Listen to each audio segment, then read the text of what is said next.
Hello, friends. Thank you for joining us this evening. I'm your host, Zen Garcia.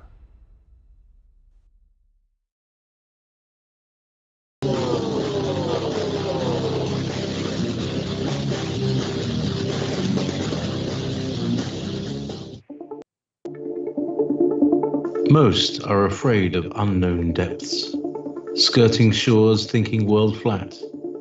I'm with the island girls in celebration of new religion. Nobody led me or said this way. I sailed alone on makeshift raft with wind as companion.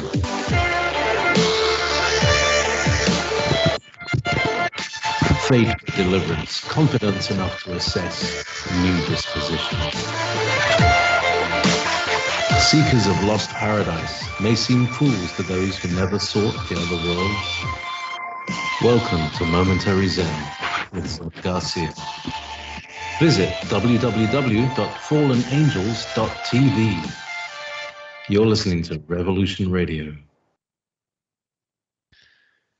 And I stood upon the sand of the sea and saw a beast rise up out of the sea, having 7 heads and 10 horns, and upon his horns 10 crowns, and upon his heads the name of blasphemy. Welcome, friends. I'm your host, Zen Garcia. This is Momentary Zen here on Revolution Radio. We stream every Wednesday evening out of the East Coast, United States of America, near Athens, Georgia. I hope all is well with everyone and that you are finding your life blessed and that you're of good health and well-being. It was a beautiful day today. Spring is certainly oncoming, and I'm so looking forward to that. But this evening, I'm joined again by my son, Justin James Garcia, as we continue our introspection, chapter by chapter, verse by verse study of the book of Revelation and the prophecy and end times. Justin, are you there? Sam, how are you doing today? All right. It was a really nice day. Partially cloudy, but still warm. And I guess we have storms coming through tomorrow and the next day, but really beautiful all this week. And I'm looking forward to the oncoming of spring. I can certainly see by my roses, which they're already starting to have new growth upon them, that it is not going to be long at all. Yourself? Yeah, we have a lot of flowers starting to come up as well. It's a beautiful time. It's hard to believe we barely had a winter. But it is. Forward to spring and the continuation of the cycles of the seasons. We want to welcome everybody that is joining in on Revolution Radio, and of course, everyone that's joining over on the YouTube live stream. Hello, everyone. We had a brother visit this past week from Dubai, actually. Brother VJ, shout out. Hello to him and his friend Stanley. But they suggested that we try to get a camera up on the live stream, and I figured I would volunteer to do that, just to put a person with the voice. So you can see, hello, we are live here. This is not a pre-recorded video or anything. We are live streaming a study of Revelation. We are going verse by verse, and tonight we're going to be reading Revelation chapter 13. You can see behind me here. It is a very famous chapter, and hopefully, Dad, you got some of the extra biblical text pulled up and ready to quote from. Am I right by assuming that? Yes, of course. Okay, great. I do. So I'll be sharing that on the screen as well. Yeah, it's going to be an awesome study because if you're familiar with Revelation, you have heard of the image of the beast and the mark of the beast before. We're going to be talking about that. But the most interesting part, for me at least, is trying to identify what in the world these beasts are. So that's going to be a fun study tonight. I'm looking forward to it. Yeah, I think so. And we did go, last week we went into some of the, as far as the United Nations, world government, the Antichrist and the beast system. And so, yeah, it's going to be a nice continuation. And of course, I always try to bring in some of the extra biblical material to clarify or at least bring forth additional information for everybody to consider as we go through this. But yes, welcome everybody, and turn it back over to you. All right. Well, I guess we can go ahead and get started. So just to catch everyone up, we've been through Revelation 1 through 12. I think we've been like 10 studies or something like that we've done so far. And we are just carrying on in memory of Brother Rob Skiba. Shout out to the Skiba family and all the amazing work that they've done, and Sheila continues to do on behalf of Rob. But you and Rob had some amazing studies through the book of Enoch and through Genesis. So after finishing Genesis, of course, Rob unfortunately came to an untimely demise. We know that that's not the end. Of course, we have a joy and a hope. Still, we'll meet him again. But now, left on the earth, we're taking up that mantle, and we have continued on with the book of Revelation, which is an amazing study and one that absolutely demands us to actually do this type of study, to read it verse by verse and not just give our own opinion or commentary or anything, but actually to read the words of the prophecy, and then, of course, give our opinions and our studies, and maybe reference it to some of the things that we have studied in the Old Testament prophecies. And for my dad, of course, reference a lot of the extra biblical texts that he has come across in his studies. So, yeah, without further ado, we can go ahead and jump into Revelation chapter 13. Sounds good. Verse 1, which my dad did read at the beginning of the show. Then I stood on the sand of the sea, and I saw a beast rising up out of the sea, having 7 heads and 10 horns, and on his horns 10 crowns, and on his heads a blasphemy. All right, so before we go any further, I know we're going to get more detail, but just to relate it back to what we've already studied, right? The beast is a representation of what to you, Dad?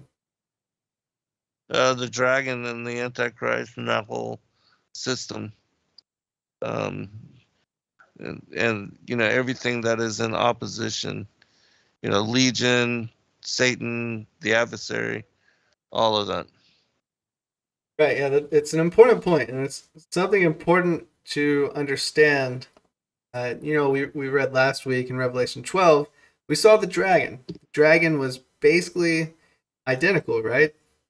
It had 7 heads, it had 10 horns, but interestingly enough, on the dragon there was only 7 heads, or 7 horns, or 7 crowns upon the horns, and here there's 10 crowns.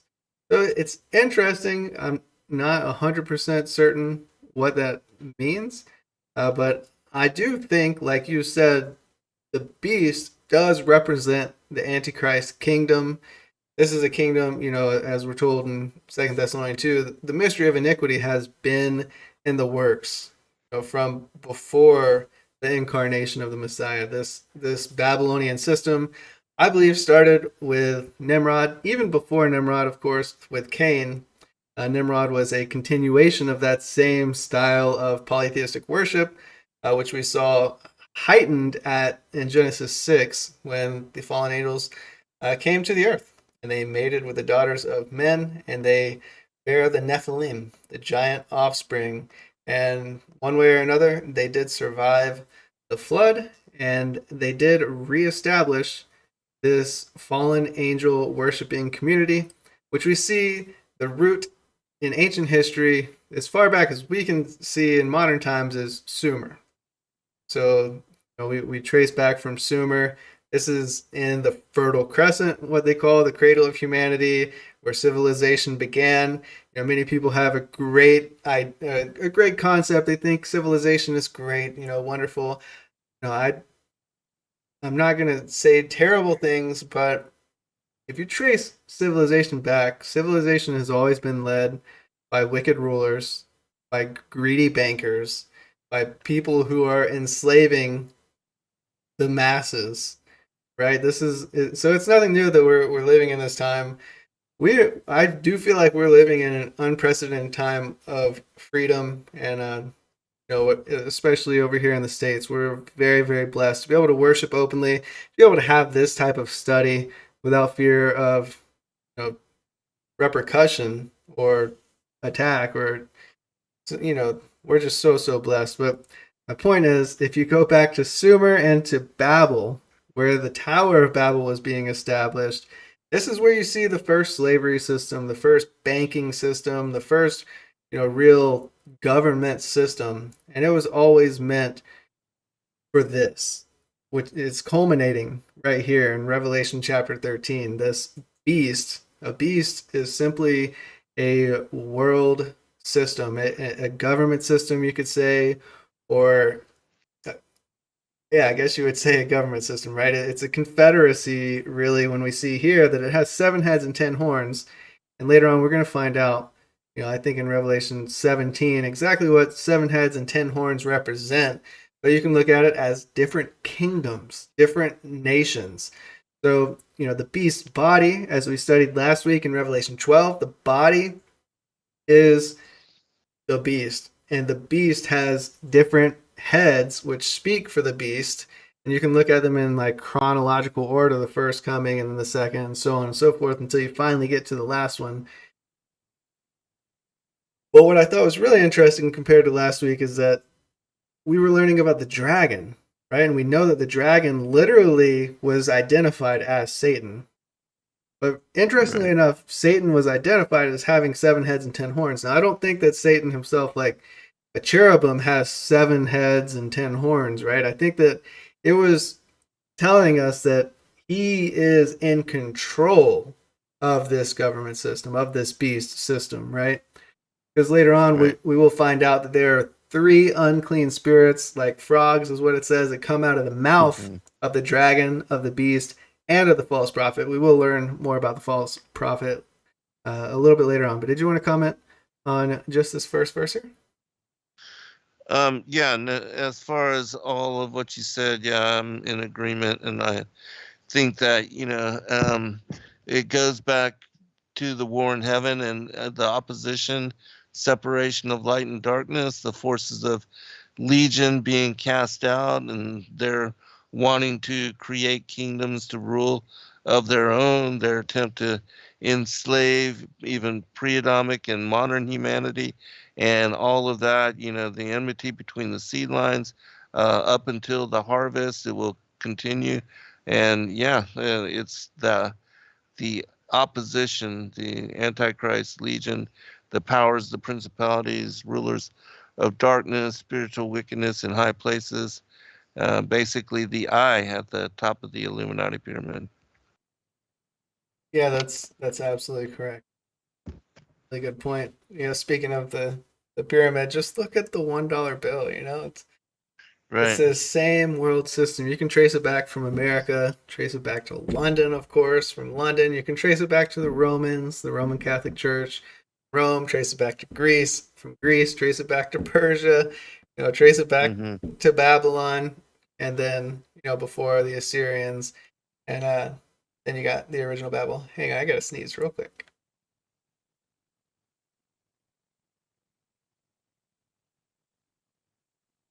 Okay, it didn't come. Maybe it'll come in a few seconds. All right, so I think that there are probably a lot of texts that talk about this beast, right? In the extra biblical texts. Yeah, I'm sure that there are many, especially in the Great Commission. I believe that the Apocalypse of Elijah goes into that and the Antichrist a great deal. I'll look at it while you're reading and commenting. All right, yeah, I'm looking as well. I'm just looking for the number 7. Maybe there's a 7 head thing over here. But I love that we're so blessed to live in this age of information, as Daniel called it, where we not only are we all literate, like we take that for granted, right? That we can all read and write. It's a blessing to be able to do that. But we also have Huge. access to these books. So for Right. thousands of years, it was just the rabbi or the priest that might have had a copy of the Torah or of the prophets. You know? But now we have access to all of this bound together in the Bible. And then also, in the extra biblical text, we have access to those as well in so many different ways. It's definitely such a blessing. So yeah, just looking through, I do see quite a few mentions. I haven't been able to read all of it. Yeah, I guess I'll continue on and we'll learn a little bit more about this Revelation 13 beast, because John does give a little bit more detail here. So in Revelation 13, verse 2, now the beast which I saw was like a leopard. What does that mean? His feet were like the feet of a bear, mouth like the mouth of a lion. All right, now this is an important part. The dragon gave him his power, his throne, and great authority. So we talked about this last week. His throne. The dragon has a throne. All right, the dragon has a throne. That's something that the world is so ignorant of. Well, we always mention Ephesians 6. We don't wrestle against flesh and blood, right?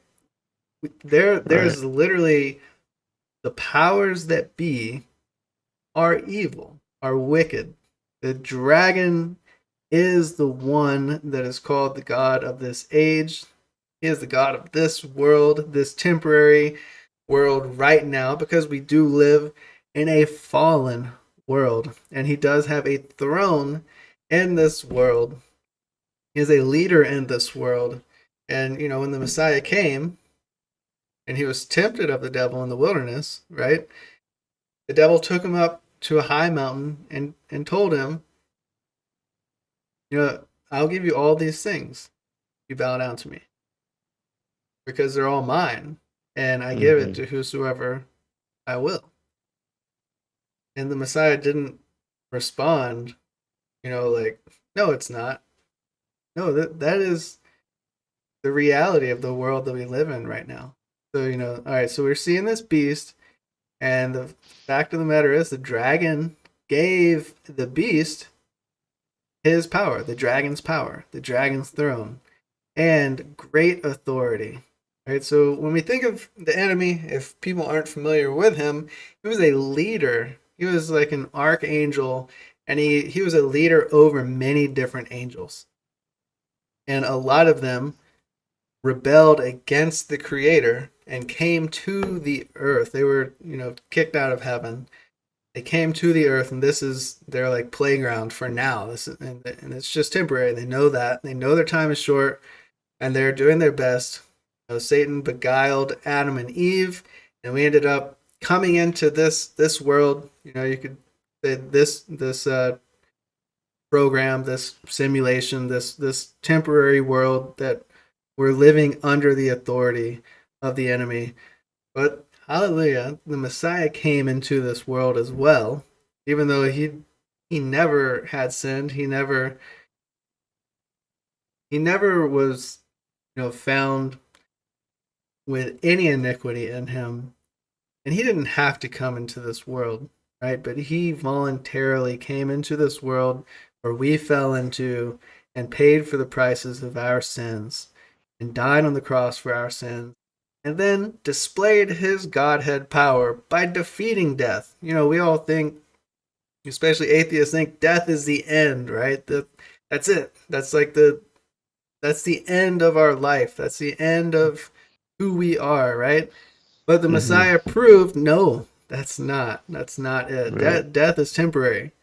And he told us in John 5, everyone is going to be called forth from the grave, some into the resurrection of life, and some into the resurrection of damnation. So we learn more about that in Revelation 20, I believe chapter 20. So we'll talk more about that later. But just had to point out that the Messiah has come He has defeated death. He has defeated the dragon. His authority is over the church now. He does have his kingdom established on the earth. It's not a physical kingdom yet, but he reigns in the hearts of those who have bowed to him, who have confessed faith in him, in his testimony, in his life, death, and resurrection, and who truly believe that. And it's my testimony after spending 19 years as an atheist that if you really do your research, you will come to find that he is the way, the truth, and the life. That is the absolute truth. So, Yes, without a doubt. all right, so talking about this leopard, the bear, and the lion.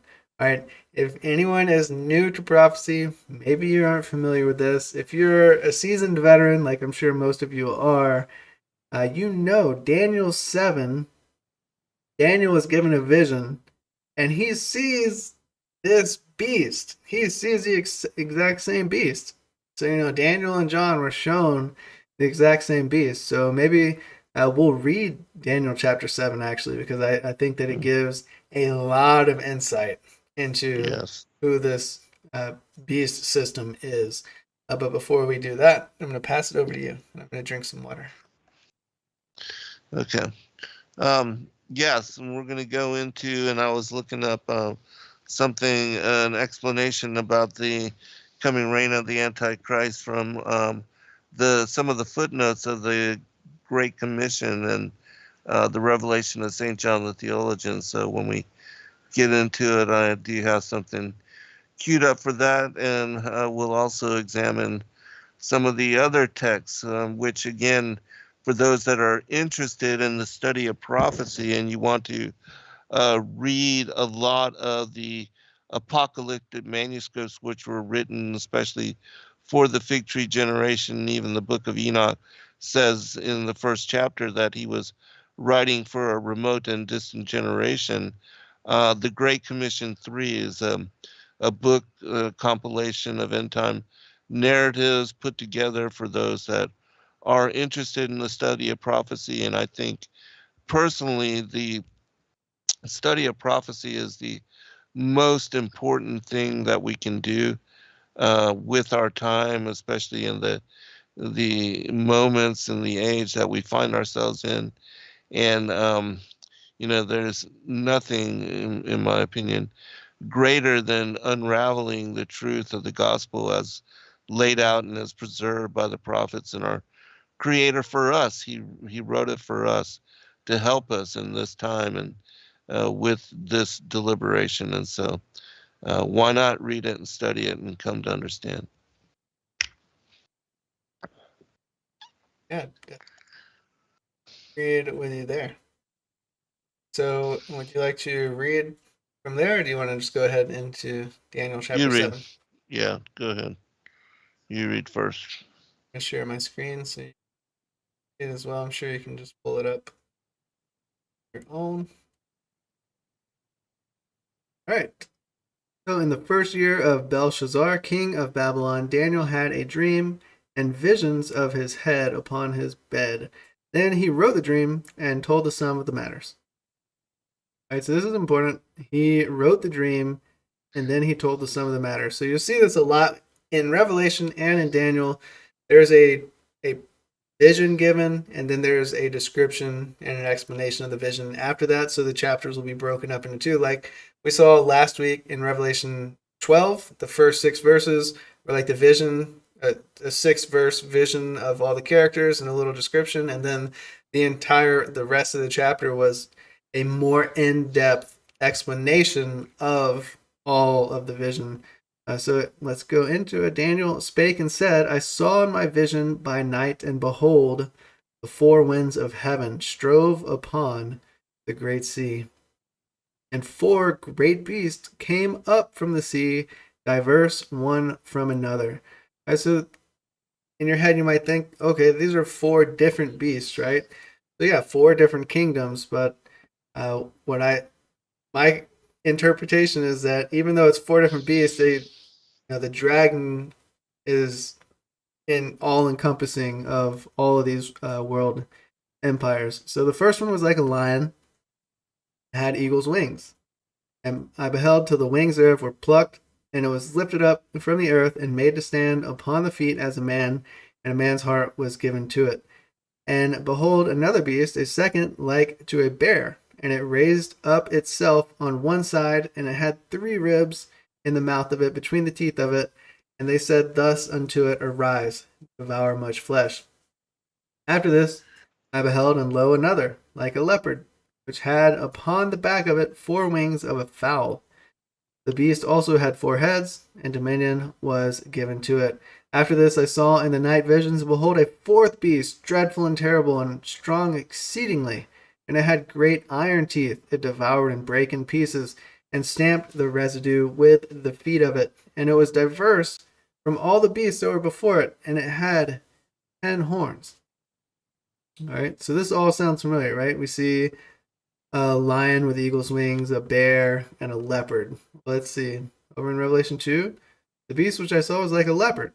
All right, his feet were like the feet of a bear, his mouth like the mouth of a lion. So, I definitely think we should go back here and read Daniel 7, because it certainly seems like the beast that John is describing is made up of these beasts right here. Yes. The lion, the bear, the leopard. All right, and then we have one that has 10 horns.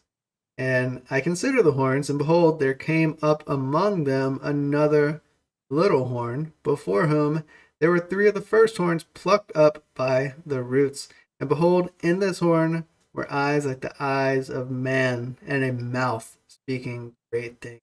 This is really interesting. I don't know if it seems like it, but I think it could be the false prophet here. That's mentioned a little bit later on in Revelation 13 as well.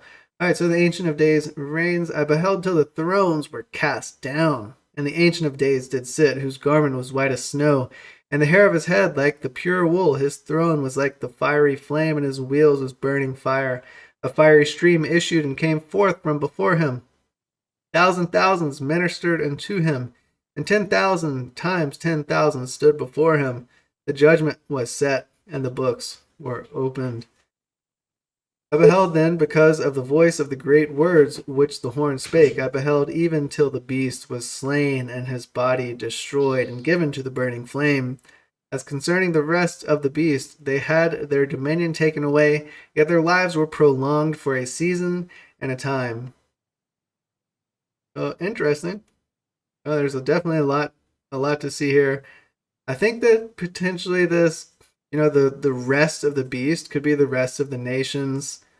And I think that potentially their lives being prolonged for a season and time could be a representation of how they will continue on in the millennium. Like somehow, some way, there will be nations in the millennium. We know this when we read in certain verses of how the Feast of Tabernacles would be kept in the end times, how the nations who don't go and worship before the Son of Man in New Jerusalem will not receive rain, right? So we know that there are nations in the millennium. So I don't know, just a small takeaway here from Daniel 7. But continuing, Daniel 7:13, I saw in the night visions, and behold, one like the Son of Man came with the clouds of heaven, and came to the Ancient of Days, and they brought him near before him. This exact prophecy is in Enoch.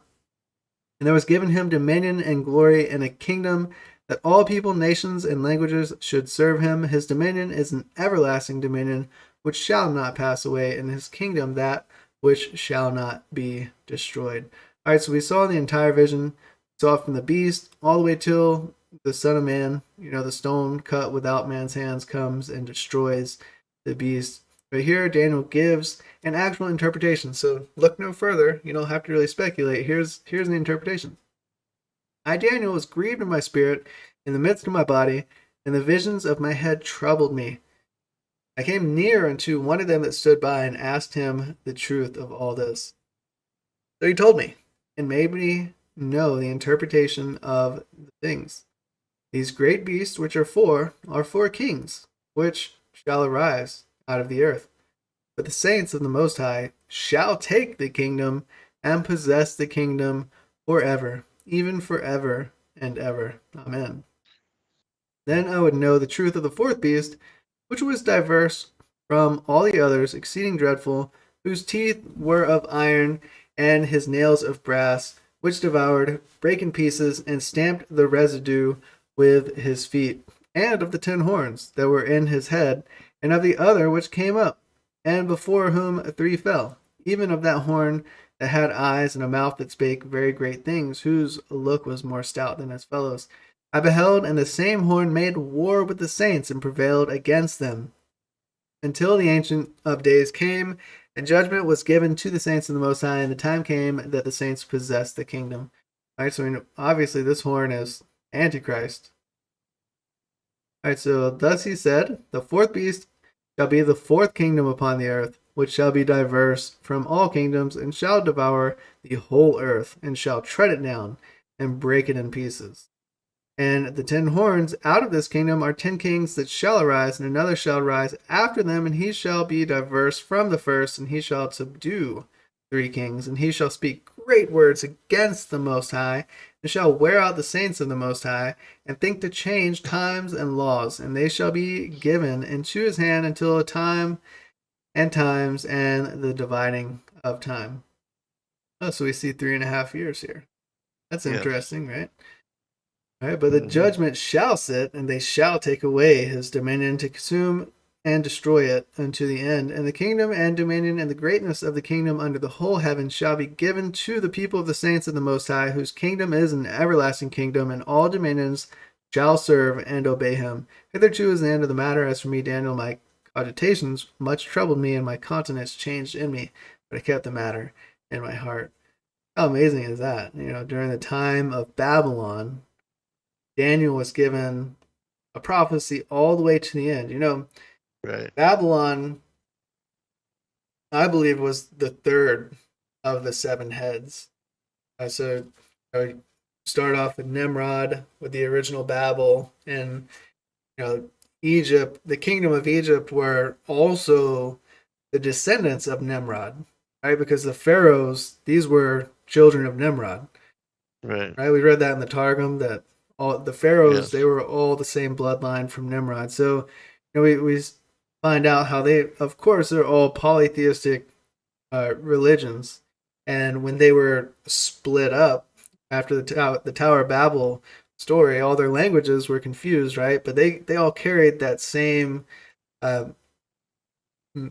mythology, or I guess true history, that they worshipped fallen angels. You got Hinduism, you have Egyptian religion, the old mythology of worshiping the many gods. You have the Greek, the Roman religions of worshiping the pantheons. You have that everywhere, right? But then you have the one true God preserving his testimony through a very small people. And we know that those people, the ones who worship the Most High, are far and few between, but they are the ones that are going to win in the end. So what's interesting to me is, Babylon, where Daniel was, it says here that there are 4 beasts that come up after Babylon, right? So if you count the first one, which was Nimrod's Babel, and that whole one world system, because the whole world was united to come in to the Tower of Babel and to try to overthrow the Most High, as insane as that sounds. That was their plan. And then second, you have Assyria, and then you have Babylon. Yeah, that's 3. So here we're going to see 4 more. The first one, of course, was Persia, and then the next one, the 5th, I guess, would be Greece, and then you have Rome, and then after Rome, you see the 4th beast. This would be the 7th head, which is dreadful and terrible and strong exceedingly, and it has great iron teeth, and it devoured and brake in pieces and stamped the residue with the feet of it, and it was diverse from all the beasts that were before it, and it had 10 horns. All right, in my opinion, this was the continuation of the Roman system. After Rome was divided, it became the papacy that came up, right? Yeah. So I'm not saying that I'm 100% certain. I'm just saying, okay, Josiah's friend says, Daniel says the first kingdom is Babylon. Yeah, maybe I missed that. So the 7th kingdom would be Rome, right? And then it also mentions the one that would come after that, And I believe that would be the false prophet. So you see this false prophet system with beginning with Constantine, I suppose, when he merged the Roman religion with the Christian religion. You know, he became the Bishop of Rome, right? He became the authoritative figure over the church. You know, self established authoritative figure over the church. Confessed that he was a Christian, right? Established the authority over the church. He was known as the Vicar of Christ. That is who the Pope is now. You know, the continuation of the original Constantine. And Constantine, while at the same time he was the leader of the Christian church, the leader, quote unquote, he was also the high priest of the Roman, the ancient Roman religion there. That, you know, not only did they worship their Caesars and their emperors, they also worship the fallen angels, and they did many evil things, as you can see all that. So, all right, we read through a lot. I'm gonna pass over the mic to you and let you comment on this the seven-headed beast with the 10 horns, and what's your interpretation of Daniel 7? I'm going to share something that is in the Great Commission 3. It is the 14th vision of Daniel, and this will go into that exact question. I'm not going to read the whole thing, but just to give you an idea, because it aligns with what you said, and then I'll skip to the very end where it talks about the Antichrist. The 14th vision of Daniel. In the third year of Cyrus the Persian, who captured Babylon, a word was revealed to Daniel, whose name is Belteshazzar. The, this word is true. I, Daniel, fasted for 21 days until the evening. I had not eaten meat. I had not drunk wine. I had not anointed myself with oil. It happened as I was on the bank of the Tigris that this was revealed to me. I looked, and the four winds of heaven were blowing towards the great sea. I saw four very frightening animals rising from the river. The first animal resembled a bear having wings like an eagle. I saw as I waited that it flew with its wings. A human heart was given to it, and it stood on its feet. The second animal resembled human flesh, excessively horrible. It stood to one side. I watched until 3/4 of its face were broken, and the fourth quarter remained firm. I looked at it until its teeth were torn out of its mouth. The third animal resembled a panther. It had wings, 4 heads, devouring with speed and scattering what remained. The fourth animal which I saw resembled a lion, an animal much more terrible than all the animals which had been before it. Power and great force were given to it. Its hands were of iron, its nails of bronze, devouring, chewing, crushing with its feet what remained. I saw 10 horns which came out from its head. I saw also another small horn which came out beside these 10 horns, and great power and a remarkable form were given to it. I saw 4 different horns which arose on its left, then 4 others which arose after all these.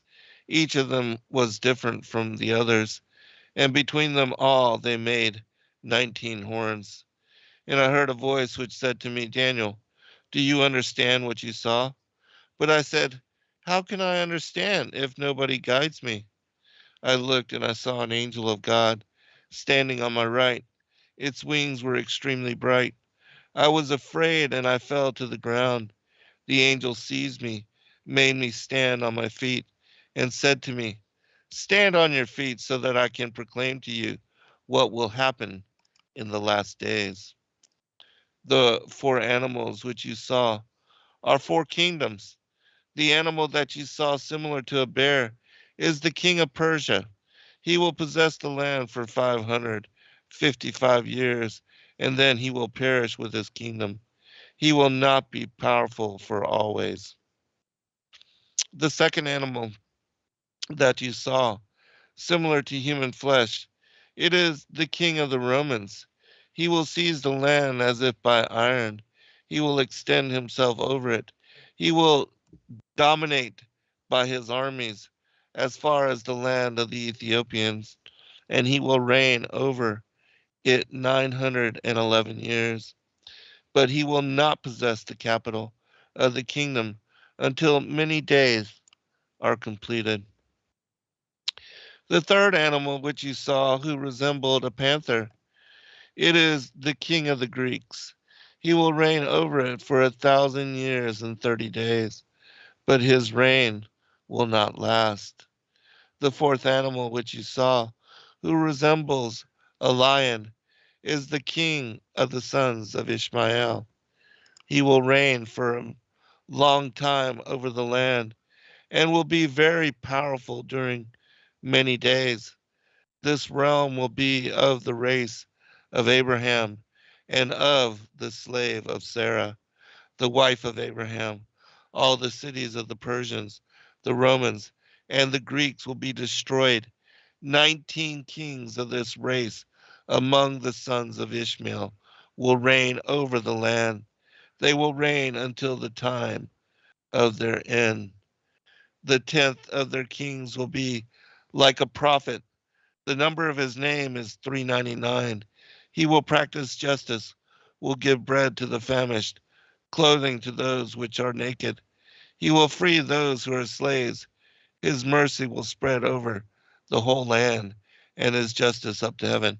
Now I'm going to skip the part on the kings because it's speaking about, the children of Ishmael, which is interesting in that, this could very well be the Muslim, Arabic, those nations coming to power that we see even, the flag of the green, the green rider, with the pale horse, the flag that they always fly with the crescent moon, um, which a lot of people even, when we did the show with Zach and the Wally Chobot, he also has come out with speaking about the last, um, as far as the king and the nation that would rule, that it would be, the Muslim nation. So, but anyways, I'm going to skip over the kings, go to the very end, and then give you a chance to comment. Because it, again, does lead into the Antichrist. All right, I'll go to verse 24. And then the king of the Romans will rise up against them. He will destroy them by the edge of the sword. In the middle of the Ishmaelites, in the territory of their fathers in the desert, the Ishmaelites will be governed always by the Romans, and the Romans will dominate over Egypt for 40 years. And then two nations will rise by the name of Gog and Magog. They will shake the ground for several days. Their number is as great as the grains of sand. And then Antichrist will appear, who will deceive many of them. When he is strengthened, he will seduce even the elect. He will kill the two prophets, Enoch and Elias, so that for 3.5 days they will be dead in the public places of the great town of Jerusalem. And then the Ancient of Days will bring them back to life. It is he whom I see coming with the clouds from heaven, similar to a son of man. His power is an eternal power, and his reign will have no end. It is he which will put Antichrist to death and all the multitudes which is with him. There will be misfortune then, in truth, to any soul who will live in that time over all the land, because there will be iniquity, a great affliction and groanings. But the salvation of man is between the hands of God in heaven. This is the end of the speech. The angel said to me, Daniel, Daniel, conceal these discourses, seal them up until the time when they will be fulfilled, because that is the end of all. I, Daniel, arose. I put a seal to the discourse and sealed them. I will glorify God, the Father of all things, and the Lord of the universe, he who knows the dates and times. To him be glory and power forever. Amen. So, what do you think about that? Yeah, really interesting. I like to read, the footnotes on this one, especially because it seems like it has a lot to do with something that might have been written by somebody that was living through the Ottoman Empire. So I'm not really sure what the latest manuscript of this was, but if it was written before the Ottoman Empire, they got a lot of things correct. That's 100% certain. But it does match up very close to, I hate to say my understanding, my interpretation, I suppose, of who potentially the 10 horns are. So we didn't really discuss this, but I identified the 10 horns as being Islamic nations. If we look in Psalm 83, we see a confederacy of 10 different nations who joined together to wipe Israel off the map. And these are all nations that today are inhabited by what they call Arabic, but there are 10 different bloodlines who all are now under the Islamic flag, under the caliphate, right? So Right. it's interesting that they did mention here that it would be the sons of Ishmael. That's really, really interesting for sure. Absolutely, because this is an interpretation that is not very much spoken about at all, but yet there have been individuals that have been led to this discernment. As I said, Walid Shobat, he speaks about this in great detail and speaks about how the Antichrist, and even in the scriptures, it says that he is an Assyrian, and that that we have the prophecies of the Mahdi. But certainly this is, an interpretation, a perspective that is not talked about by a lot of people at all. Even though, when we brought Zach on the show to talk about his book on Revelation, this was something that he also had, been led to and spoke about and was bringing out. But you don't see a lot of people at all talking about the connections as far as the sons of Ishmael and the Muslim nations to that, that part of the beast kingdom. Well, they have a really interesting play, Mhm. like role to play in the end times, right? I mean, for Yeah, absolutely. 1,300 years now, for a long, long time, 1,400 years, Right. they've had their little temple sitting there, the Temple Mount. Exactly. So, Yes. but the way I do see it is that they are also an extension of the Roman Empire. Right. And after the Roman Empire fell, they have like an east and west, right? The Byzantine in the east, Exactly. and Yes. in the west they had the Vatican continuing on with the Catholic Church. I did want to mention exactly the 10 nations who are mentioned in Psalm 83. So this was a psalm of Asaph. It says, "For they have consulted together with one consent; they are confederate against thee. The tabernacles of Edom," right? The Esau, descendants of Esau, the Ishmaelites, right? So who we saw mentioned here in that text that you read from the 14th vision of Daniel, of Moab and the Hagarenes, right? The Hagarenes, not sure exactly who they are, but maybe they were like the cousins of uh, of Ishmael. His mom Hagar.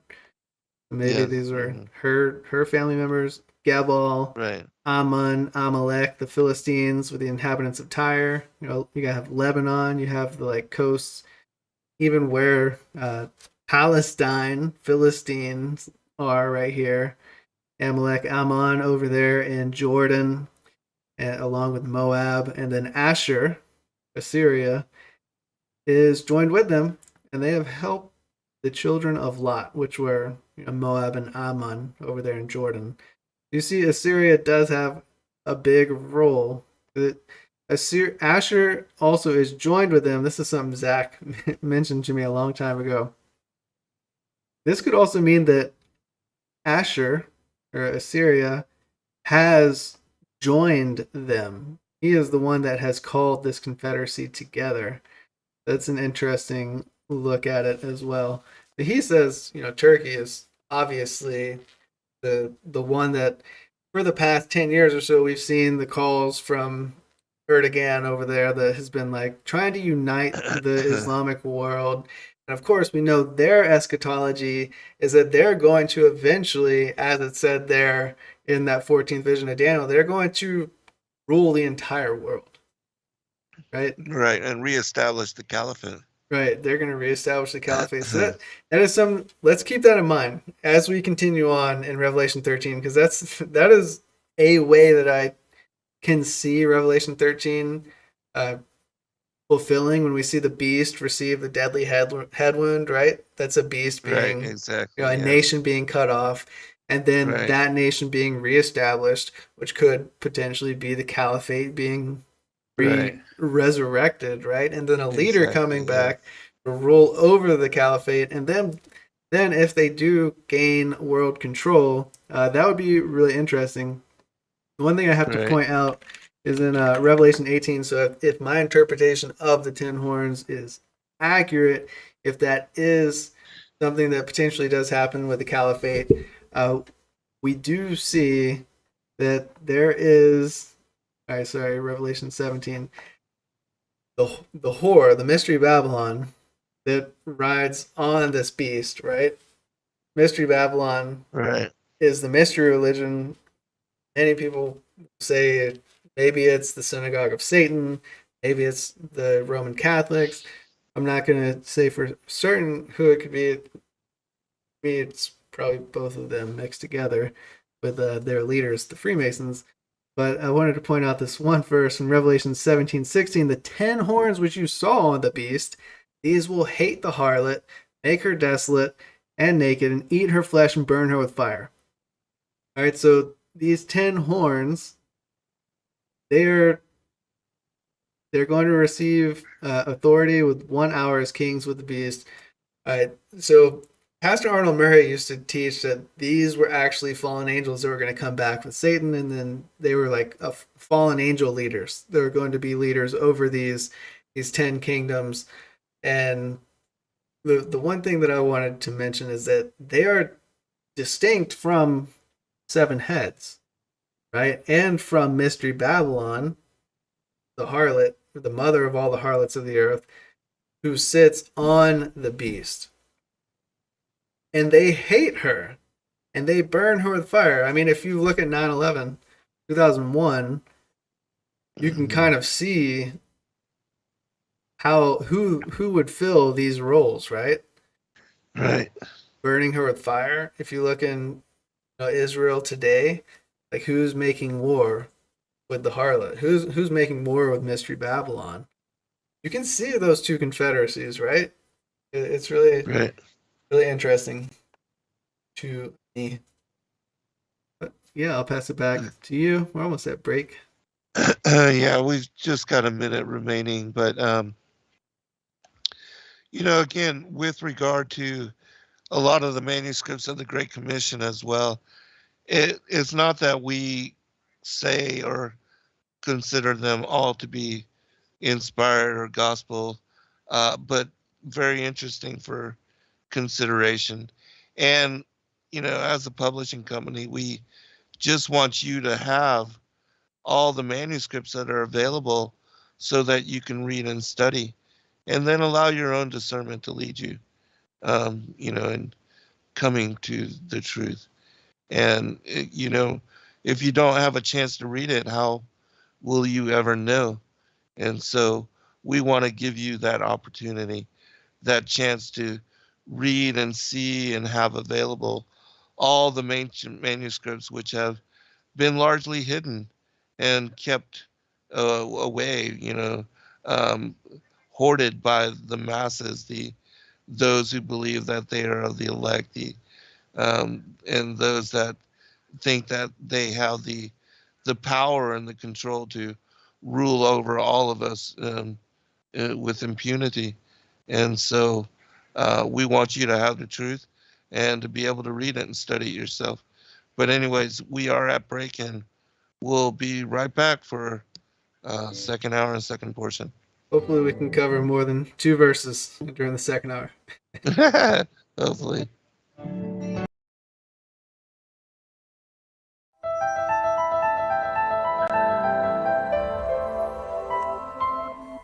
As a bookstore for truth seekers, it's our goal to make ancient manuscripts which were once held captive by secretive institutions available for public consideration. In our generation, where wisdom has increased as Daniel the prophet foretold, we have access to many of the testimonies our early church brethren were persecuted for preserving. After being hidden for centuries, these manuscripts have been leaked from various sources throughout the earth, and it's our goal to gather these sources into printable form to make available for all who seek the ancient way. If you're looking to deepen your studies of the biblical narrative, find these ancient manuscripts and more at sacredwordpublishing.com.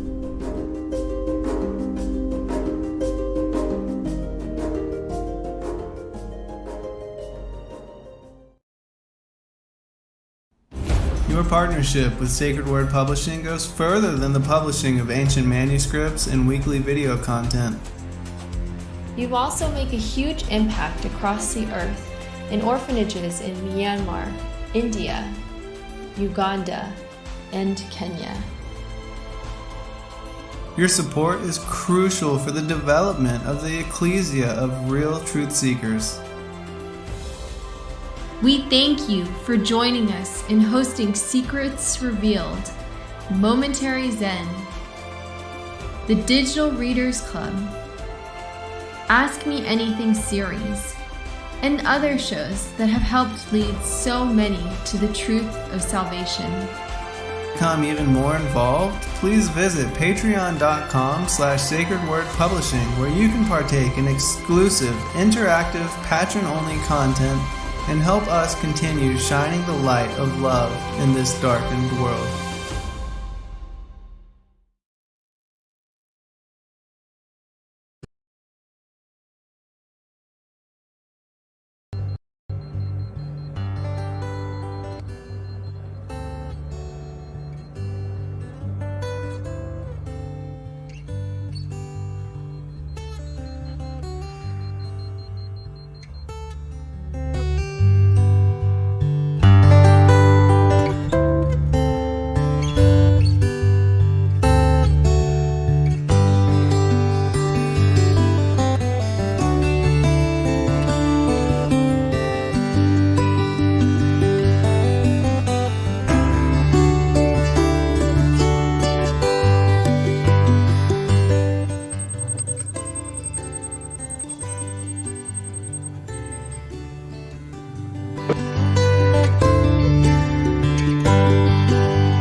If you think for 1 second that the Capitol will ever treat us fairly, you are lying to yourselves.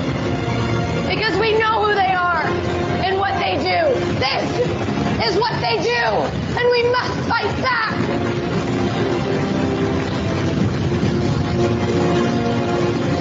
You can torture us and bomb us. Fire is catching. And if we burn, you burn with us. Good evening.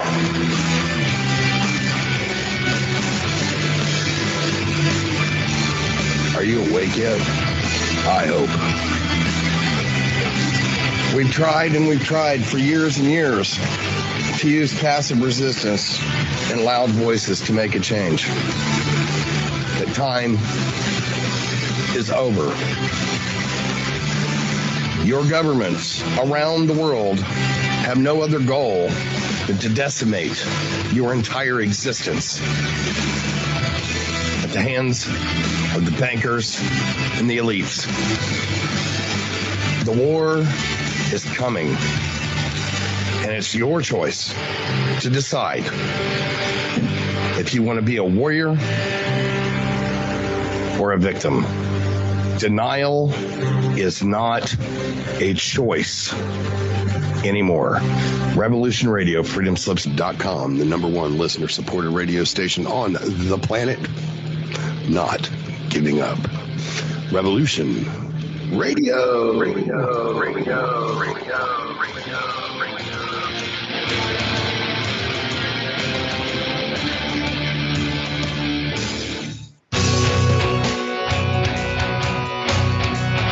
All right. Thanks for listening while we took that short break here at Revolution Radio, freedomslips.com. And now we're going to get back to your host.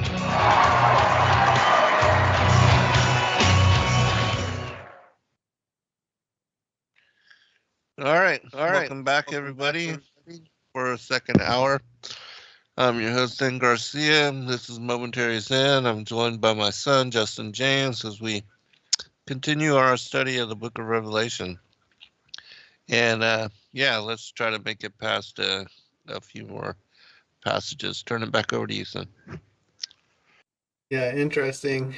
So before the break, we were talking about the 10 horns, the Islamic Confederacy, who I believe was identified in Psalm 83.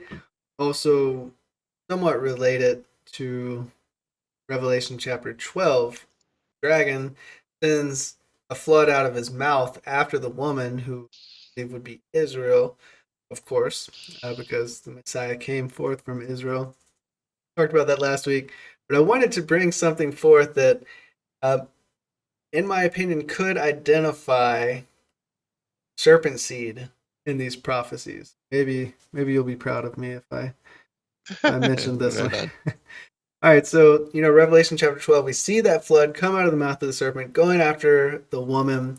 And I have talked about this verse before, but I wanted to bring it back up and just make this point that, the Arabic Confederacy, the Ishmaelites have joined together with the descendants of Canaan, who we believe was the one that carried forth the seed of Cain after the flood, through one of Noah's wives, who Ham was the child of, right? And of course, as we read, Nama. Right, we read in, I forget, the writings of Abraham, that she died before the flood. But Ham, of course, preserved that bloodline, and later on gave birth to Canaan, and Ham, of course, continued to have that wicked heart. Of course, through Canaan, you see in Mizraim and Nimrod, you see a lot of these polytheistic, the way of Cain continued, as Brother Brett Thomas would say. All right, so, we just read in Revelation 17, the 10 horns are going to hate the whore that sits on the beast. Of course, the 10 horns are part of the beast, but they make war against the one who is riding on the beast, who we would believe is the synagogue of Satan, potentially in Israel right now, through the Freemasonry, through Roman Catholicism, things like that. Let me just read this in Isaiah 8:6. Inasmuch as these people refuse the waters of Shiloh that flow softly, right? The waters of Shiloh, that is the Messiah, the Holy Spirit, the waters of peace, Spirit of peace. They rejoice in Rezin and Remaliah's son. Now therefore, behold, the Lord brings up over them the waters of the river. All right, so talking about, Damascus and Samaria, there's going to be this flood of water that comes through Syria, modern day Syria and Damascus, where you see a large, that is a hot spot for current events and war that is going on right now with all of Islamic terrorism and all of the big nations coming to save the world from all that. But apparently, the Lord will bring up over them the waters of the river, strong and mighty, the king of Assyria in all his glory. He will go up over all his channels and go over all his banks. He will pass through Judah. He will overflow and pass over. He will reach up to the neck, and the stretching out of his wings will fill the breadth of your land, O Emmanuel. So the promised land, they're going to pass through even Jerusalem. Yes. And, the waters of the river being led by the king of Assyria, who was a representative, a spokesperson for the beast that the dragon controls, right? Yes. If we go back to Psalm 83, we saw Assyria was potentially a leader of these 10 horns. And I just wanted to bring forth this verse. Remember this flood. Pastor Arnold Murray identified this flood, and I identify this flood as being in Revelation 12, the flood that the serpent sends out of his mouth. But here in Psalm 144, verse 7, we see a cry. Send thine hand from above, rid me and deliver me out of great waters. Okay, if we think of Israel being delivered from the waters, from the flood, from the serpent's mouth, that happens in Revelation 12. All right, but here's the thing that I wanted to mention. Deliver me out of great waters from the hand of strange children. That is a very interesting statement. The hand of strange children. All right. So I consider that this could potentially be an alternative bloodline. It could also have something to do with hybridization that could happen when the fallen angels return. If these kingdoms are all aligned with that, as they were before, right? Not sure. Right. But you see this in Revelation 12, that the earth does open its mouth and does help the woman out. But she's not preserved in Israel. She's actually taken to the wilderness. But it lines up with the false prophet. They're going to come into Israel. They're going to sit in what's called the temple of God and claim to be God, right? While new Israel is preserved in the wilderness for 3.5 years while the Antichrist is reigning. Right. Yeah. Pass it back over to you. Yeah, very interesting. And, we even see in the book of Jude that the fallen angels are said to go after strange flesh. So I do believe that also is allusion to, the daughters of Cain, which in the Perkti Rabbi Eleazar and also in the Keber Nagos, it identifies that it was the women, the daughters of Cain, that the angels who left their first estate went after they came down and saw them partying and painted like harlots and perfumed and scents and all of that, and they lost their stability, their ability to control themselves, and made a pact and decided to take wives of all which they chose. And yeah, I do believe that, all throughout Scripture we see that there is this differentiation between these two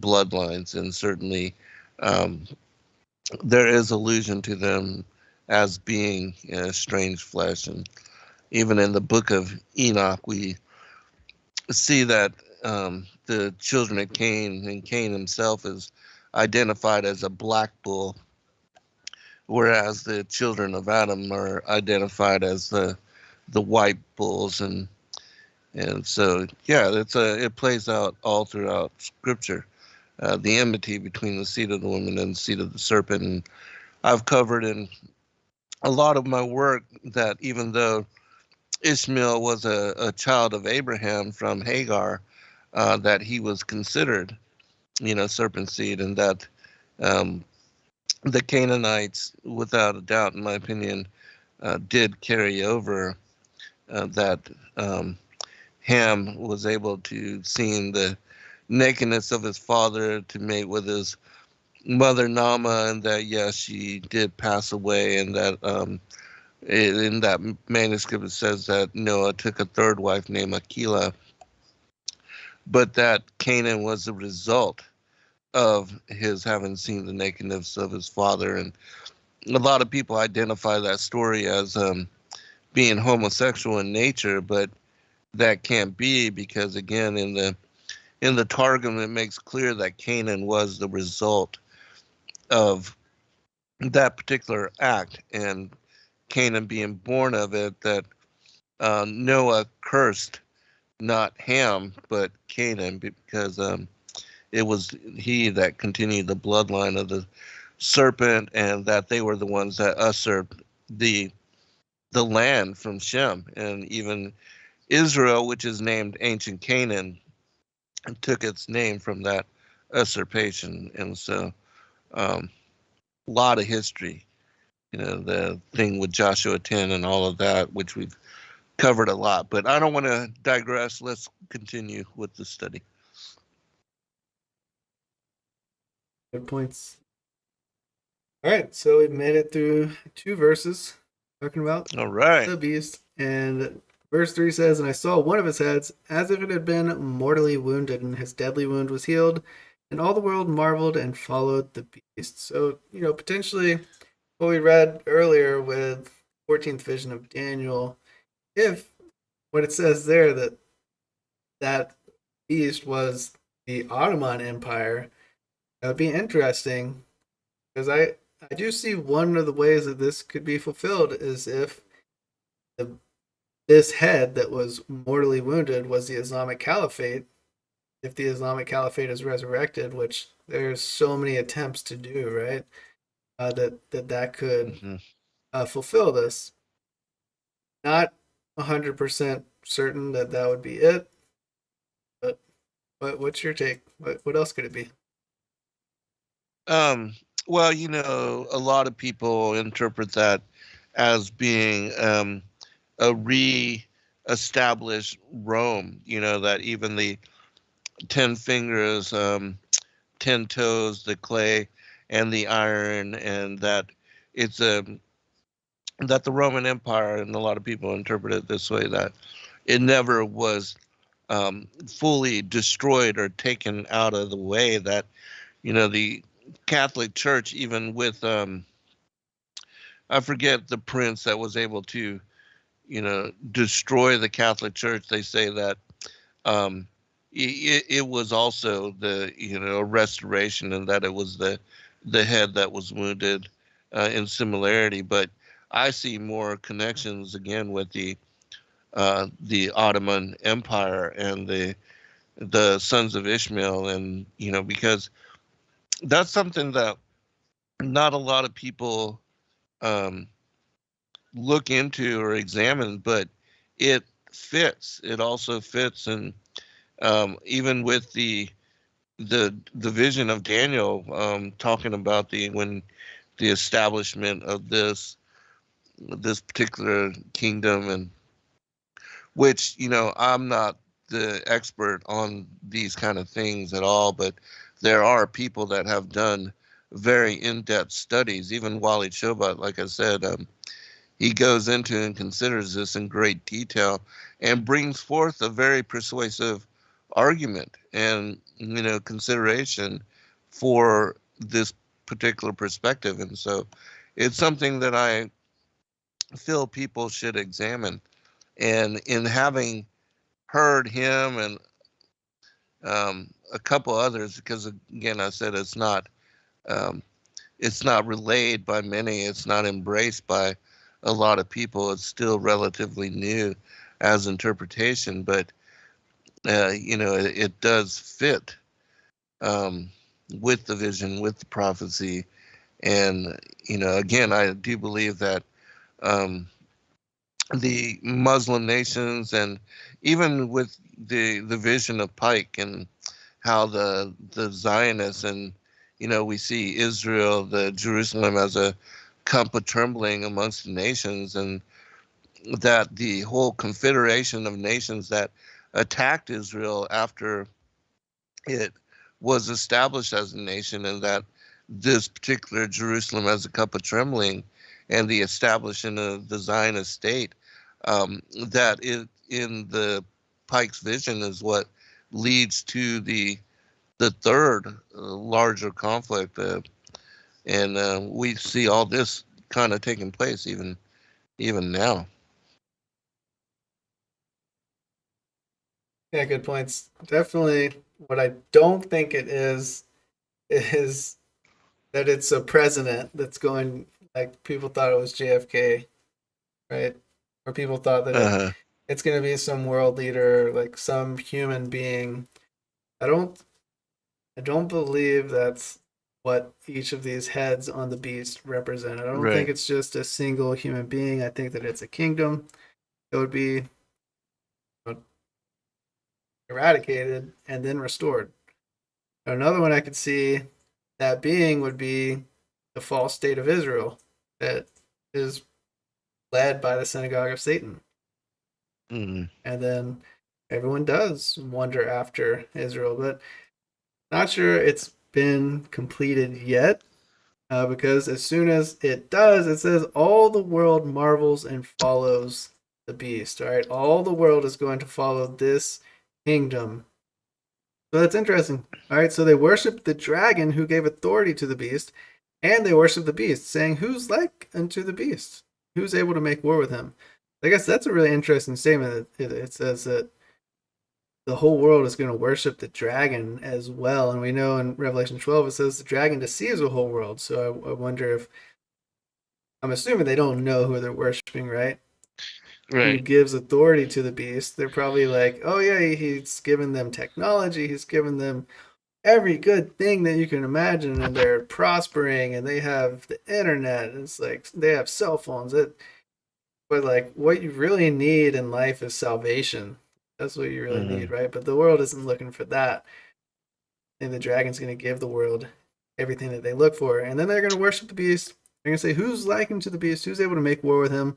All right. So apparently here, the whole world is. It says all the world marveled and followed the beast. And then people are saying, "Who is like this beast? All right, this kingdom." Let's just read beast, this kingdom. Who is like this kingdom or this nation, and who could make war with it? Definitely see right now. So many people have said this is 100% America, right? Like, who could make war with them? But I think that question's been answered. No, I don't think that we are the top military of the world. No. The one thing that comes to mind is that phrase, the mutually assured destruction, right? They don't say who's able to have mutually assured destruction with him. No, whoever this is, whatever this beast is going to have technology that far surpasses and capabilities that far surpass anything that we currently have. And he was given a mouth speaking great things and blasphemies. He was given authority to continue for 42 months, 3.5 years, 1,260 days.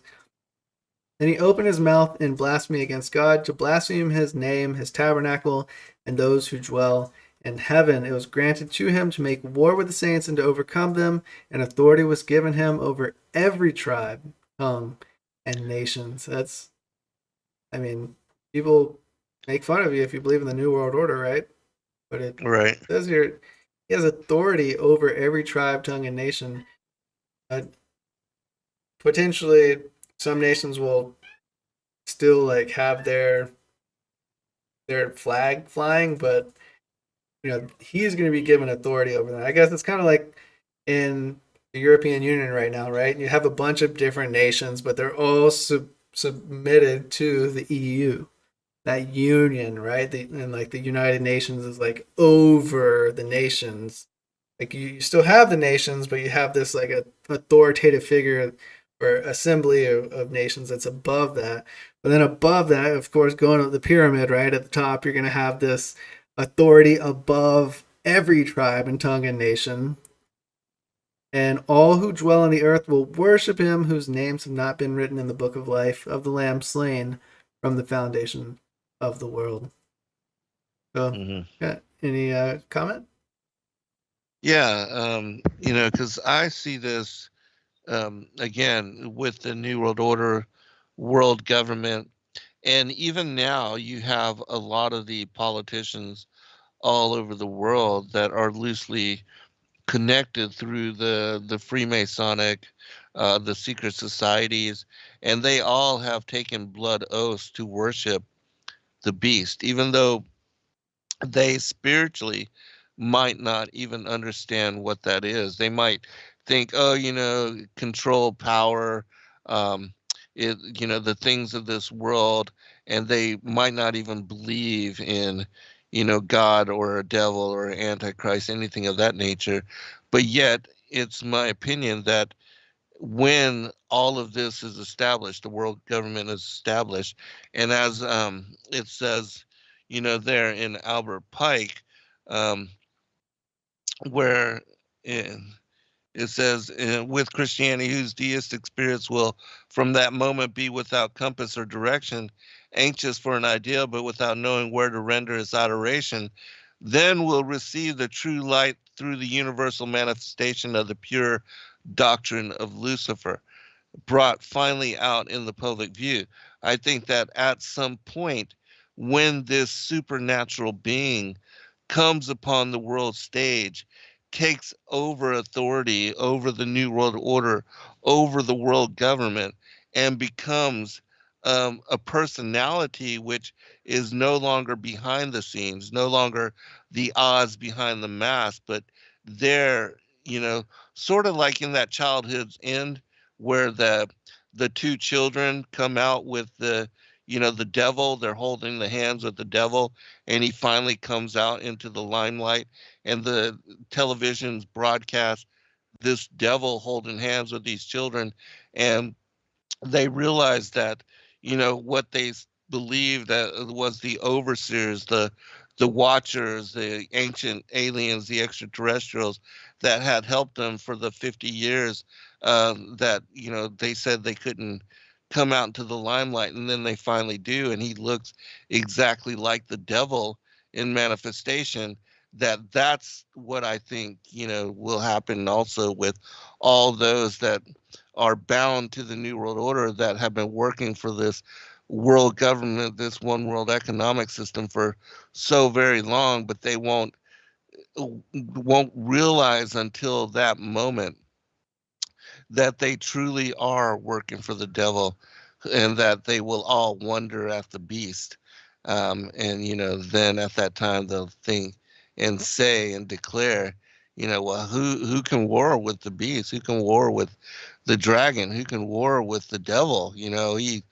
He's the adversary of man. He's the one that has led all astray, deceiveth even the whole world. And so I think that it will finally hit home to them, and they'll recognize that they are without a doubt those that are not written into the books of life, and those that are the enemies of God, that they are on the other side. All that they thought they were doing in their political lives, in their political realm, where they were working for what they thought was the good of humanity, um, even though it's twisted, and they accepted the whole theme of depopulation, and we gotta kill everybody because we have to be able to survive and take care of ourselves and all that. They accepted and bought into that, and now they realize without a doubt that they are servants, disciples of the devil, and it's going to shock them. Yeah. It's going to be a deception. Going to.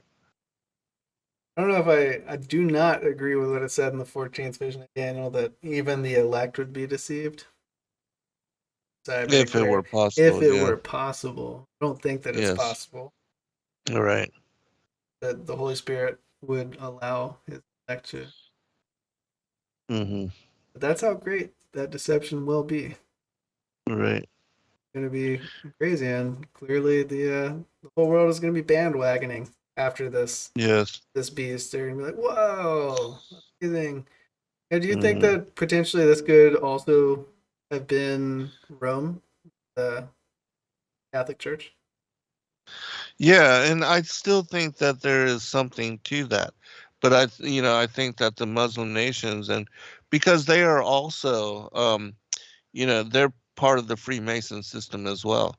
Um, and they have that built into their systems as well. And so Freemason is the link that unites all of them together.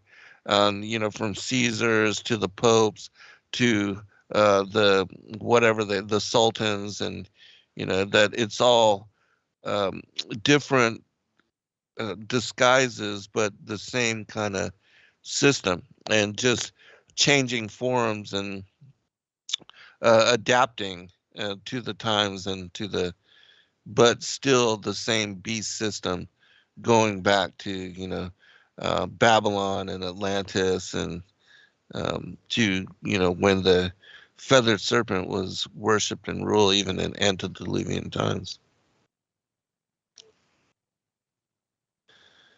Yeah, great points. So let's continue on. He's given authority to continue 42 months. He's going to blaspheme against God, blaspheme his name, his tabernacle. So that's interesting. How is he going to blaspheme God's tabernacle? Of course, people say that our bodies are the temple. We hear that all the time, that on 2 Thessalonians 2, and the son of perdition is in the temple of God, that they say that that's our bodies, right? But the saints would never receive the mark of the beast.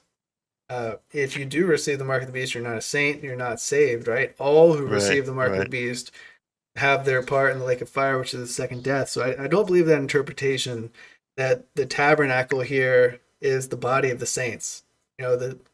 I Right. understand, I believe, 1 Corinthians 6, where our bodies are temples. Our bodies are the temple of Yes. the Holy Spirit. I believe that. But it is prophecy. I don't believe that it's talking about our bodies. I think that there is a tabernacle. And we've talked about this. I don't know how this exactly is going to unfold, but his going to have a tabernacle set up again in Hmm. the end times, Right. unless this was 70 AD that he was prophesying about, right? And Rome did fulfill this, and Rome did enter into, you know, the tabernacle, the temple that was there, and destroyed it all. I don't know. Yeah, I don't believe so. I think there's going to be something new Something to else set up. where we are now. I Yeah. can't imagine that it would be the perfect temple, though, right? Like I can't imagine that. First off, I believe the people that are in Israel, that are in like the whole Temple Institute and all that, are of the synagogue of Satan. I think that they're all Talmudic Jews, right? Right. They're Yes. Hmm. blasphemers. So Right. if It could they, be something underground, even right now. We yeah, don't, not like the Temple of Solomon built above ground or right, something. right. But it would I have mean, to they be, could have there it would have to be already like set up. a council of true believers, or even maybe the synagogue of Satan is going to use some of the true Israelites who are just Torah observant, like haven't come to find the Messiah yet. Maybe some of the Right. 144,000 that will be saved, that will come to find of the testimony of the Messiah later on, but they haven't heard so yet. Maybe they're going to use those like pure believers to establish the Right. temple, and then they're going to enter the temple themselves and defile it, right? Hmm. So that And to you file could it. Right. definitely see that would be a great deception. They're gonna be like, well, they set up the Hmm. temple, they're in it, they're not blaspheming the temple. They're the ones that set it up. They're the Hmm. rightful ones. This is the God the God that's entered into this temple is the one that they're all telling us they made it for, right? So he's not the Right. Antichrist. He's the real God. Right. So yeah, Right. definitely could see it play out that way. All right, but yeah, it says it was granted to him to make war with the saints and overcome them. We see this, repeatedly. Daniel 7 Yes. mentioned it. In Daniel 10, we see that also this son of perdition, the Antichrist figure, the beast that rises out of the bottomless pit. going to make war with the saints, and he's going to overcome them. So be prepared. Love not our lives until the death. Prayerfully, we don't have to go through that. Prayerfully, our children don't have to endure that. But the signs are here that things are escalating very quickly. Prayerfully, all this hokey pokey jazz will die down. It'll be outdated, and we'll return to life where the gospel can prosper in this land, and we can worship openly, and we can breathe oxygen openly without being reprimanded or threatened. But I don't know. To me, it just seems like we're just getting further and further towards this type of system where believers are being othered. You know what I mean? We're kind of like in Nazi Germany. Like every Netflix show you see, every time a Christian is like mentioned in the media, it's always to defame. It's always to make us look crazy, to make us look stupid, Right. to make us look outdated. The most famous quote I hear when I share the gospel with the new generation is, "God is dead." Like that Right. is so Right. stupid. Like infinity has no end, man. What are you talking about? Like you can't. Or yes, and then they're like, "Well, why do you think that God died on the cross?" And you're like, "Okay, it's if you don't want to know, then it's so hard to understand. But when you want to know, you can come to find it. It's easy to understand. When you seek, you will find. Right? When you ask, it'll be Right. answered. But Yes. the world is so far away from asking, or they're just so like Right. caught up in the world, and it's so unfortunate because this deception is like it's so imminent. The whole like son of perdition, the establishment of this antichrist, and Right. and that whole kingdom is the mystery of iniquity. That great deception is so great, and people are just like ready and willing. It says all who dwell on the earth are going to worship him, whose names have not been written in the book of life of the Lamb, slain from the foundation of the world. So we got to do what we can to get written in that book. In my opinion, it Right. comes from a confession of faith in the life, death, and the resurrection of the Most High, and the submission to Yes. him. All right, if anyone have an ear, let him hear. Do you have an ear? I believe you do. He who leads into captivity shall go into captivity. He who kills with the sword must be killed with the sword. Here's the patience and the faith of the saints. Simple as that. Don't rat. Don't sell your friends out. Don't sell your family out. Don't kill unless you're prepared to go into captivity or to be killed with a sword. I believe that the Most High is much more capable of protecting my family than I am. So like I am prepared to just like surrender myself in every like martial arts practice that I've ever done. Like I'm not relying on myself to protect my family. Like we have to stay prayed up. I don't care how big your arsenal is. There's somebody that has a bigger arsenal, right? And if you kill with a sword, here it says you're going to be killed with a sword. So here's your patience. Trust in the Most High. He's going to protect you. Trust that. Believe in it. Pray for it. Pray for his protection over your families.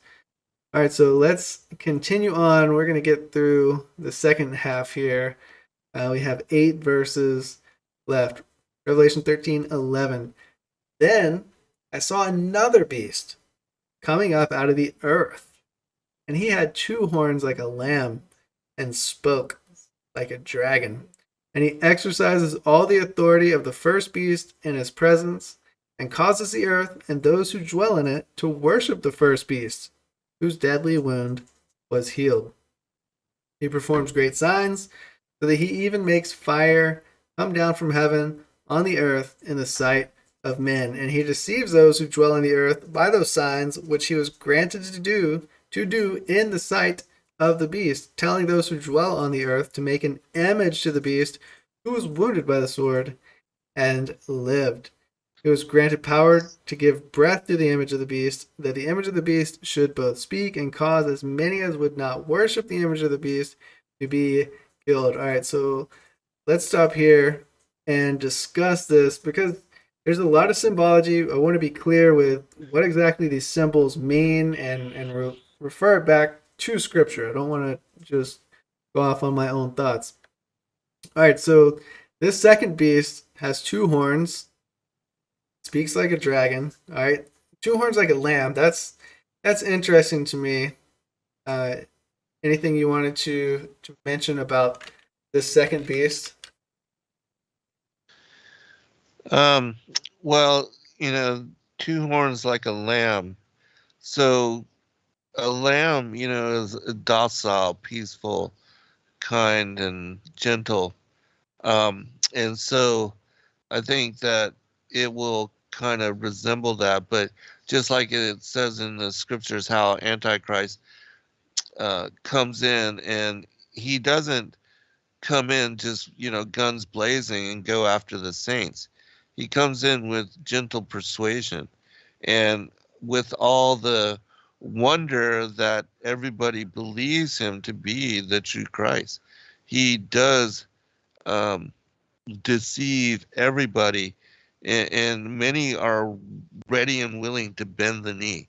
And I think about how the ancient alien and that whole ideology is set up in the world right now, so that think if almost like Independence Day, if there were this fire wheel coming out of the sky and it lands on the lawn of the United Nations or whatever, and then all these the Great White Brotherhood come out, and and then the world, whether it be scared or whatever, takes up arms against them, and then they're able to just wave their hands, and then those weapons disintegrate or whatever and are ineffective against them.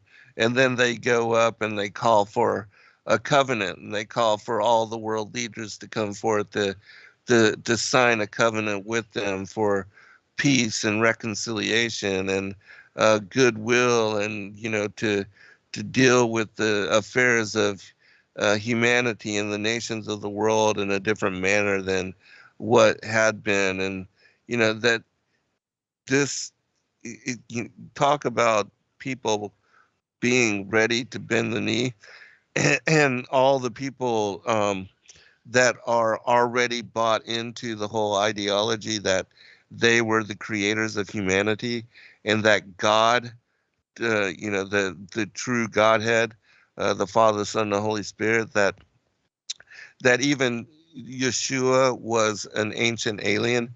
I mean, it's so twisted and so turned upside down out there, that those that don't know, that are not studied up and don't understand scripture and don't understand how the strong delusion is going to come in, and even with the how this, the flat earth biblical cosmology plays into this discernment, they are going to be swept away in wonder at the beast, and they will be ready to, oh yeah, this is God. They're the ones that created us a long time ago. Look at the image of the feathered serpent on the Anunnaki stelas. These are them. They're returned. The dragons, the seraphim angels.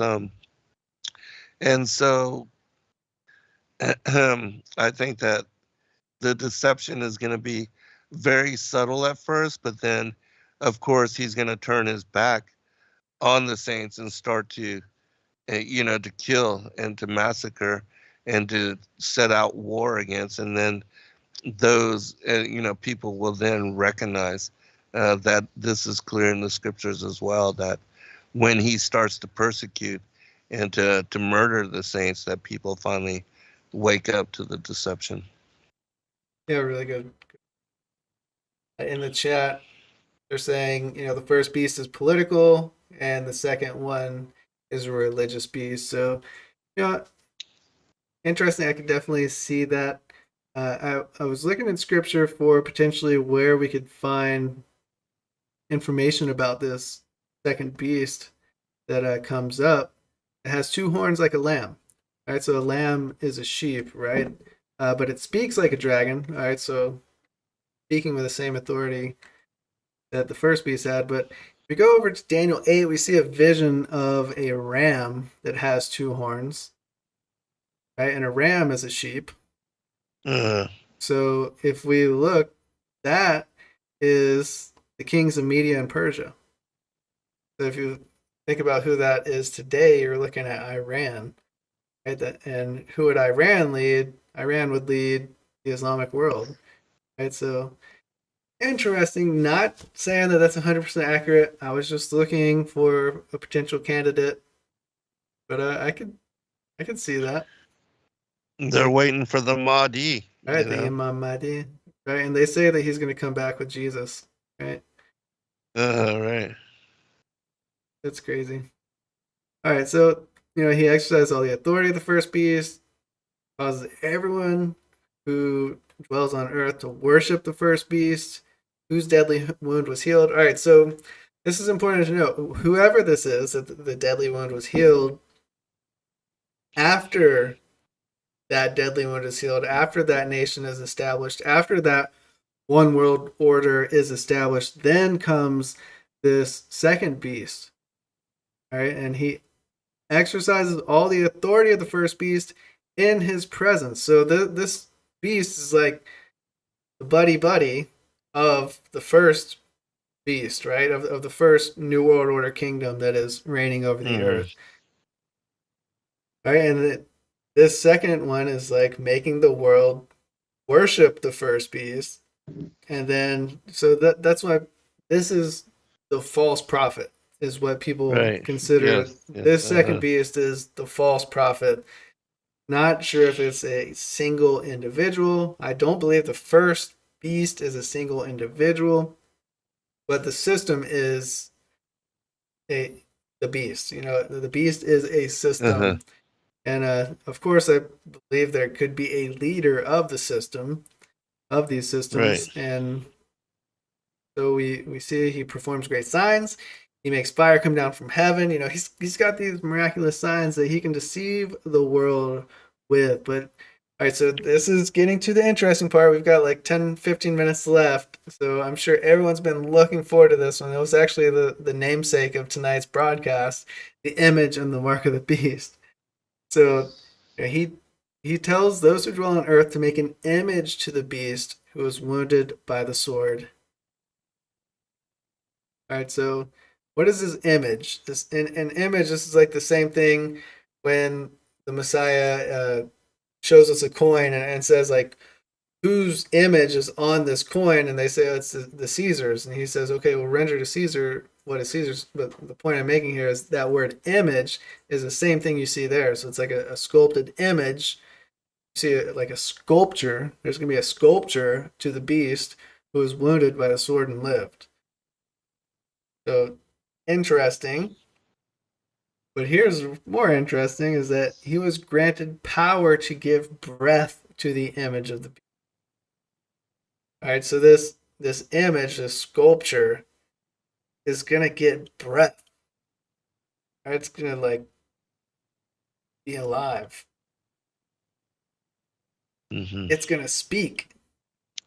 Right. And it's going to cause that as many as who don't bow down to it are going to be killed.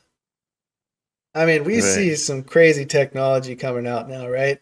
And there's already like nanobots and like all of these technology mixing in with organic matter, right? And actual biology, like living beings are being manipulated and modified. They call it genetic modification. But I don't know, this image to the beast is going to be, I don't know, what do you think it is? It's an image that's made to a nation that's been wounded by a sword and lives now, right? So do you think it could be like imagine Iron Man without Tony Stark inside. Instead of Tony Stark, it's like electricity and a demon. What do you think it's going to be? Right.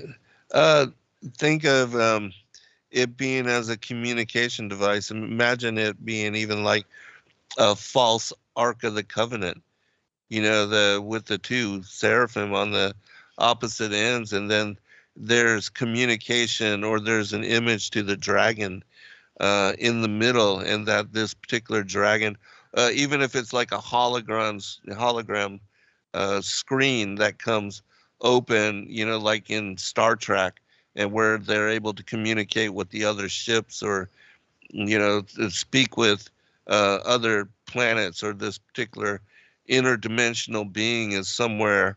It could even declare himself as being above the firmament, sitting on the vaulted dome in the sides of the north, on the mount of the congregation, that where we know God to be.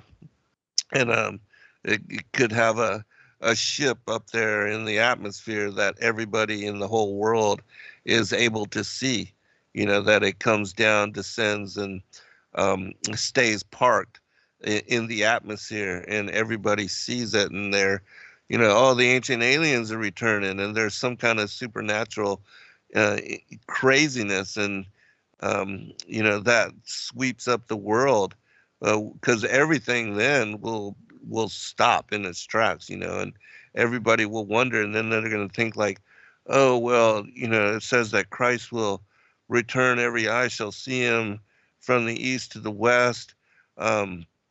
But of course, we know that the Antichrist comes first, and then that they're going to set up some kind of system that will fake what is the true return of Messiah, and that the rapture won't happen until then, which, that should also be a sign when you see all these things happen, even if it doesn't happen in this manner. I mean, what Dr. Werner von Braun said to his secretary Carolyn Rosen was about this, that it would be something that would be scripturally fulfilling, religiously uh, connecting all the dots, but it would be twisted in a manner that is connected to the aliens and to extraterrestrials and that whole fallen angel presence. And so I think we have to consider it in this kind of manner. And then when you realize and look at even childhood in that whole theme of the overlords, the watchers, and how they came, and when they did, they resolved all the issues, ailments, and diseases of humanity. They restored even those that were paralyzed, the mentally ill, restored them to balance, and they performed what seemed to be all these miracles, and yet it was a deception just to get the world to believe upon them and accept them as gods when they are not. But again, the deception is subtle until they start to wage war against the saints. Yeah, really great point. So far we've talked about a couple different interpretations of who this could be. Thinking that it could be like Roman Catholic system, could be an Islamic system. Definitely that was that I was convinced. But if it does have something to do with ancient aliens, which I definitely believe is part of the Great Deception, I wonder how it's going to integrate. Because the world believes, of course, that the ancient Sumerian religion is like the way and the truth, And right? the oldest, yeah, And they say that it's the oldest, right? But yeah. how would that integrate with Islam? I can see, Roman Catholics, they're already like The ready, Mahdi, ready, but right, right. So the Mahdi is going to the come. Imam So you think Mahdi. that the Imam Mahdi is literally just going to be Satan, and they're going to say he comes back, and then um, he's going to bring some of his followers with him from heaven or something, and they're gonna The be Great White Brotherhood, yeah, the ascended masters coming out of heaven. And here you have the Imam Mahdi together, if that's the false prophet, with this guy that, the Antichrist that looks like Yeshua, and then they're going to say, oh, yeah, here's Yahushua together with the Imam al-Mahdi as exactly as they've been expecting it. And then we know that the Catholic Church has already declared, or some of the the linguists, the experts that now have declared that Genesis is an extraterrestrial seeding of humanity. right. I mean, it is all set in place, Yeah, and the world will laugh about it now, but when it happens in this manner, um you know so yeah, it's all yeah, being set up. Yeah. absolutely, That's without a interesting. doubt. So that the Great White Brotherhood thing, that's is that part of Muslim eschatology? That's the new age. That's Oh, all okay. new age. Oh, okay. Yeah, Yeah, I yeah. wonder. I don't know. I haven't like studied Islam that much. I just had conversation with various Muslims, Uh-huh. people who have studied it.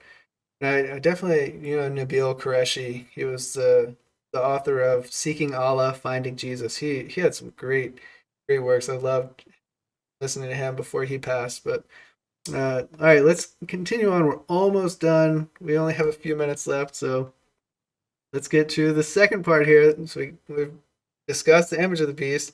Has a very unique take on it. I haven't considered that it would be something like an Ark of the Testament. I always considered it might be like an AI, like bot, like cyborg type thing that I Yeah, don't know definitely. that's possessed by a demon. I'm not really sure. All right, but let's go on to the next part that says he causes all, both small and great, rich and poor, free and slave, to receive a mark on their right hand or on their foreheads. All right, so let's not think too hard about this. Let's just keep it as what it is. All right, it's a mark. It's on our right hand or on our forehead. All right, and that no man could buy or sell except one who has the mark or the name of the beast or the number of his name. All right, so that's what we get about the mark of the beast.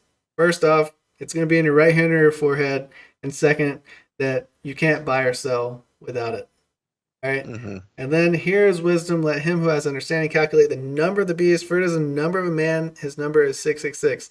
I'm sure like maybe 2,000 years ago they had some type of system where they would calculate letters with numbers. Some people today believe they know that system, and they run various names through that numbering system to try to calculate this number. I don't know what the numbering system would be. You know what I mean? Uh-huh. I've heard like various takes on it. I've heard various, probably like every day somebody's calculating something in my news feed or emailing us about how some name adds up to 666, right? Yeah, I think maybe Uh-huh. like somebody's found a system for every president that's passed that would like somehow equal 666. I don't know. Right, Well, I right. I don't know. Do you know exactly what this would mean, the 666? Um, I don't. Yeah, somebody's gonna have some Kabbalistic or numerology way of interpreting letters for numbers as the ancient languages did, and they'll find it adding up in some manner to this particular number. But I think that if you consider, even like with all the debt that the world is in and all the funny money, the Ponzi scheme of the central banks and all that, consider the ancient aliens come out of the skies and set the world in a manner where peace and goodwill is aspiring to be shared amongst the nations, and then they declare, oh, we're going to have a great reset. Money is no longer necessary. And like a giant socialist, communistic system, they'll provide everything. All you have to do is get a chip in your right hand, or, something of that nature, and then you're part of the one world, the beast system, the economic manner for utilizing it is just using this chip, and you get your daily, your monthly, your weekly rations. You get all your medical concerns, your doctor's visits, everything that you need, dental, visionary, whatever, all your cares and your needs taken care of without the concern of money or having to pay for The anything. last question before the episode ends. Do you believe that the Mark of the Beast is already on the scene, or its future? I think it's going to be future, but I think that we are seeing inklings of what is the AI system, The the infrastructure Neuralink, being set yeah, up, the infrastructure, the cell phone technology, the internet, all digital of that. currency, everything is working Yes, together for this, right? exactly. All right, so That's before we right. end, I just want to quote one thing. This is so important for everyone who's listening in. The Bible is awesome. God has told us everything from the beginning to the end. He is amazing. The most important thing, for God so loved the world that he gave his only begotten Son, that whosoever believes in him shall not perish, but have eternal life. Amen. God bless all. Thank you for joining us. Good night. Love. Shalom, everyone, and have a blessed night. Shalom. Love you, son. Good night.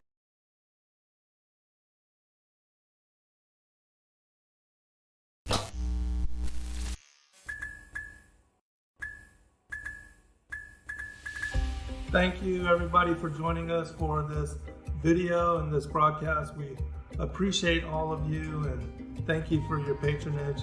Please do like and subscribe and share with your friends. God bless all of you in your seeking.